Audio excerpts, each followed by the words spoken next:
So our first case study is mall strategy for Westfield Santa Anita Mall. And for this, we used a common evening location report. The date range is April 2019 through March 2020. You'll notice that this is pre-COVID. There's a lot more stable patterns before COVID, so we wanted to use that for this. And there were three goals for this. The first one was to assess their hyperlocal strategy, and we're going to use our segmentation summary report. Evelina is really well acquainted with this mall, and she pointed it out to me, and so she'll let you know a little bit about their strategy and why it was unique and how we want to assess that. Second, we want to determine their ideal tenant mix. They really have the restaurant stuff figured out, but we want to see what type of retailers we want to fit there, and we're going to use our segment sorter to do that.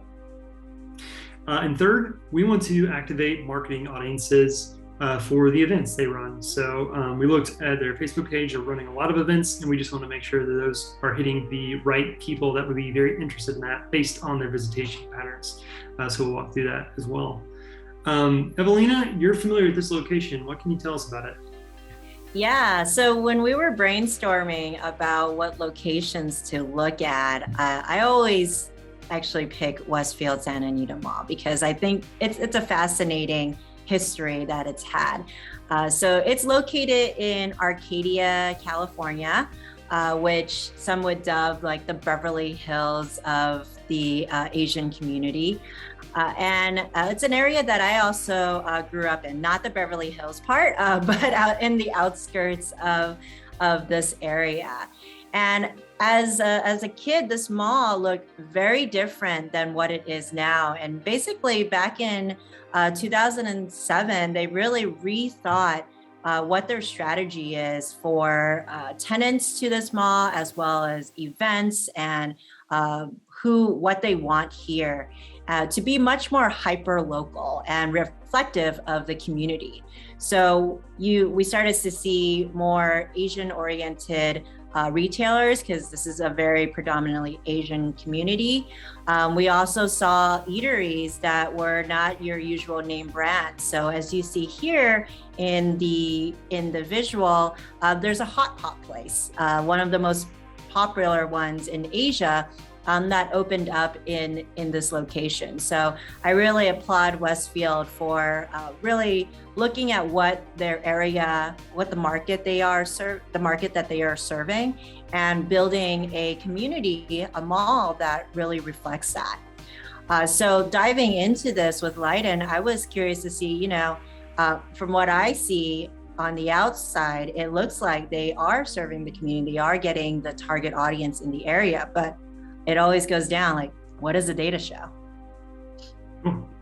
Yeah, we'll get into that. So what we did here is we pulled this report in those date ranges that I mentioned.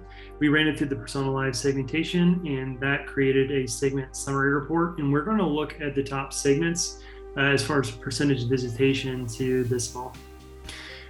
So we can see our top three segments here: Silicon Nation, Asian Enclaves, and Tech Titan. Silicon Nation is actually named for their proclivity to work in engineering and tech jobs. There are a lot in Silicon Valley, but they're elsewhere as well, including the Santa Anita Mall. So we can see they make up 17% of the visitation, Asian Enclaves, and then Tech Titans. So we're going to actually focus on these top three segments for the rest because they just make up so much of the visitation patterns here. One of the things that we wanted to understand first off is why these top three have such a high proclivity for physically visiting. And so what we did is we baselined the visitation patterns versus the percentage of those people as far as population in the market. And we looked at a 45-minute drive time around that location.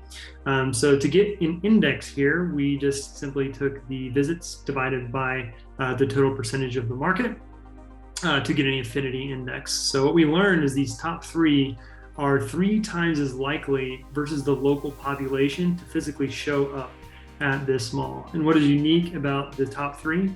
Well, their strategy is working, because if you look at the ethnicity distribution for these segments, they are very heavily Asian. But this is what is unique to me is that they don't have an exact income range. They kind of range throughout. We have a relatively, based on the DMA, a low income segment all the way to a higher income segment as well. So I thought that was really unique.